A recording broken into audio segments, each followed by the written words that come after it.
What's going on, everyone? Hope you're all having a great day. Now, it was great to see Gohan and Piccolo back in the spotlight in Dragon Ball Super Superhero, as both achieved new forms and are now forces to be reckoned with. But what would happen if Goku and Vegeta were the main focus of the movie instead of Gohan and Piccolo? In today's What If, we explore this. And without further ado, let's get into the story. As Whis would be indulging himself with pints of ice cream, his staff would start to glow. Well, this time, there would be no ice cream pint covering the staff, as the pints would just be around it. Whis would answer, as Bull would explain that they need Goku and Vegeta back on Earth, as it was an emergency. The Red Ribbon Army has returned. Before the Saiyan duo would depart for Earth, Beerus would tell Goku and Vegeta to take Broly with them, as he doesn't want Broly destroying his home while he tries to nap. While Chile would cut in and say wherever Broly goes, she goes, as Beerus would swallow his pride and allow Broly to stay, just to keep Chile around. Whis would then take Goku and Vegeta back to Earth in a matter of seconds. With Goku and Vegeta now on Earth, Piccolo fills them in on the Red Ribbon Army plot, and about two dangerous androids who are working for them. Piccolo, knowing he's no match for the androids, would still go to Kami's lookout and summon Shenron to get his power up and grab a few sensu beans, then leading Goku and Vegeta to the Red Ribbon Army hideout. As the trio would arrive at the Red Ribbon HQ, everything was quiet, as Piccolo would ask if they should try to sneak up on them, as Vegeta shoots an energy ki blast on the side of the main building, sounding the alarm. "Why am I not surprised?" Piccolo would say. "How else am I supposed to get their attention?" Vegeta would say, smirking. The Red Ribbon Army would assemble outside, as a look of terror would overcome them, as they saw Goku. As Gamma 1 would step forward from the group. "Looks like I'm the one they want," Goku would say as he too walked forward towards Gamma 1, as he would get into his fighting pose, and the battle between Goku and Gamma 1 would begin. At first, Base Goku would hold his own against Gamma 1, but as time went on, Goku would start to get overwhelmed and have a hard time catching up, as finally, Gamma 1 would land a punch directly in Goku's face, sliding Goku back. "I'm disappointed. I hope this isn't all the great Goku has to offer," Gamma 1 would say, as Goku would chuckle. "I'm just getting started," as a flash of blue ore would illuminate the sky, as Goku would transform into Super Saiyan Blue.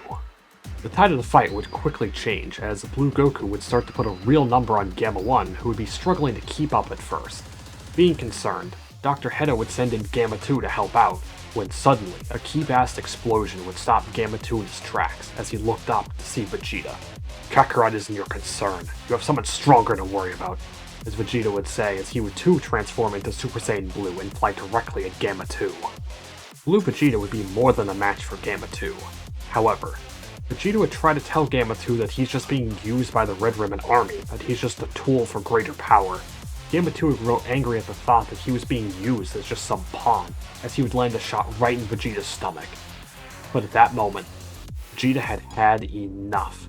The sky would suddenly turn purple, as the whole base would start to shake, as Vegeta emerged from the purple explosion, as Ultra Ego. Gamma 2 would charge at Vegeta the same as he did Orange Piccolo, as Gamma 2's punches would do nothing. And with one punch, Vegeta would send Gamma 2 straight through the Red Ribbon Army base, knocking him out cold. Vegeta would then teleport over, grabbing Gamma 1's hand as he went in for a punch, as Vegeta would explain the whole thing is just some misunderstanding. The Red Ribbon Army is just using the Gammas and Dr. Hedo for their own game to take over the world. Goku would power down and say that we've protected the Earth plenty of times, we could have taken it over by now if we wanted to. Gamma 1 would believe them now, seeing that Gamma 2 and Dr. Hedo were just being used as well as he was. All seemed well, as the battle seemed like it was finally over, when suddenly, the ground would start to erupt in an earthquake, as Dr. Hedo would scream that Cell Max has been awakened. Gamma 2 would be slow to get up, but would join Gamma 1 as they would both charge at Cell Max, who would just swat them away like flies. Piccolo would transform into his power awakening state, as Piccolo would reach into his ki and pull out a couple sensu beans, one for Goku and one for Vegeta. Gamma 1 and 2 would slowly get up and scream that there's a failsafe mechanism in Cell Max's head, that that's the weak point that they'll have to hit.